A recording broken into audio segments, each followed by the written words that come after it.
Hello everyone. आज की video में हम BCom second semester business economics का प्रीवियस ईयर पेपर सॉल्व कर रहे हैं।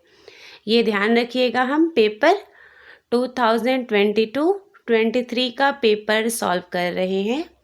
इसके पहले वाली वीडियो में पार्ट 1 में हम टोटल 5 क्वेश्चन डिस्कस किए हैं।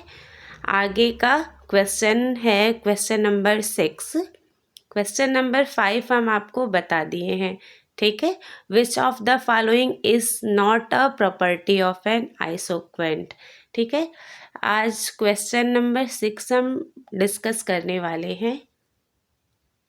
क्वेश्चन नंबर 6 है, महान अवसाद का सामना अर्थव्यवस्था को किस वर्ष में करना पड़ा?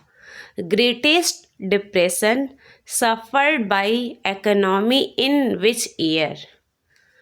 ऑप्शन दिया हुआ है 1924, 1930, 2008, 2009, ठीक है। तो ग्रेटेस्ट डिप्रेशन पीरियड है 1929 से 39 तक, ठीक है, 1929 टू 39 तक। तो यहाँ पर ऑप्शन हमारा बी मैच कर रहा है, ऑप्शन है 1930, ठीक है। कभी कभी आपको ऑप्शन देख के भी क्वेश्चन को सॉल्व करना होता है। आगे का क्वेश्चन नंबर 7 है, Kautilya is also known as. ये बहुत सिंपल सा क्वेश्चन है, आप एसएसटी पढ़ते होंगे 6, 7, 8, तभी से आप पढ़ते आए होंगे। कौटिल्य को इस नाम से भी जाना जाता है, तो कौटिल्य का क्या क्या नाम है? कौटिल्य का नाम आपको याद रखना है। कौटिल्य का नाम विष्णुगुप्त भी है, कौटिल्य का नाम चाणक्य भी है। चाणक्य को कौटिल्य भी कहते हैं, विष्णुगुप्त, कौटिल्य, तो आपको तीनों याद रखना है। Okay, Kautilya is also known as Vishnugupta and Chanakya. यहाँ पर आंसर होगा दोनों ए और B, both A and B दोनों आंसर है। Kautilya is also known as Vishnugupta and Chanakya. तो आंसर क्या है? Both A and B. Okay, और लास्ट ऑप्शन दिया था उपयुक्त में से कोई नहीं, तो दोनों नाम है, तो आंसर क्या होगा? Both A and B.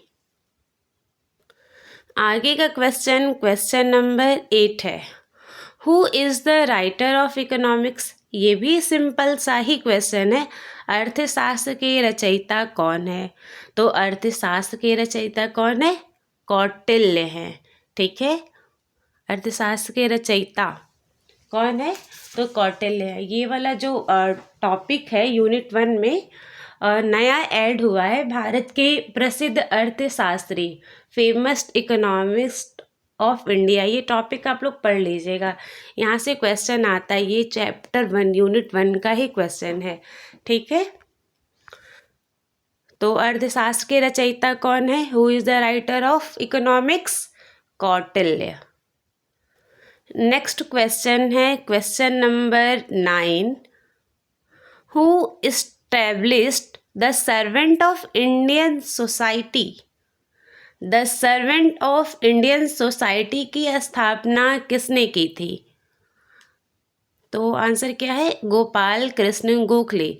Who established the servant of Indian society? The servant of Indian society की स्थापना किसने की थी? गोपाल कृष्ण गोखले ने की थी। कब किया था? तो 1905 में गोपाल कृष्ण गोखले ने the servant of Indian society की स्थापना की थी, तो याद रखिएगा, ठीक है। आंसर है गोपाल कृष्ण गोखले।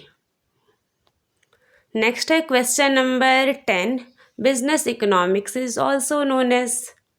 तो सिंपल सा क्वेश्चन है, मॉनेटरी इकोनॉमिक्स नहीं बोलते हैं, ट्रेडिशनल इकोनॉमिक नहीं बोलते हैं, इंडस्ट्रियल इकोनॉमिक्स नहीं बोलते हैं, तो आंसर क्या है? Managerial economics. तो आंसर क्या है? बिजनेस इकोनॉमिक्स को और क्या बोलते हैं? मैनेजरियल इकोनॉमिक्स बोलते हैं। प्रबंधकी अर्थशास्त्र। ये सारा जो क्वेश्चन है क्वेश्चन नंबर चैप्टर 1 से ही पूछा गया है, वहाँ पर दिया हुआ है। व्यावसायिक अर्थशास्त्र को वर्तमान में प्रबंधकीय अर्थशास्त्र भी कहते हैं, ठीक है। तो बिजनेस इकोनॉमिक्स को मैनेजरियल इकोनॉमिक्स कहते हैं। एमकॉम में अगर आप इकोनॉमिक्स पढ़ेंगे बिजनेस इकोनॉमिक्स, तो वहाँ बिजनेस इकोनॉमिक्स नाम नहीं रहता है, वहाँ पर होता है मैनेजरियल इकोनॉमिक्स, ठीक है। नेक्स्ट क्वेश्चन है question number 6, business economics is, तो आंसर क्या है? व्यावसायिक अर्थशास्त्र कला भी है और विज्ञान भी है, ठीक है। तो आंसर है दोनों ए और बी।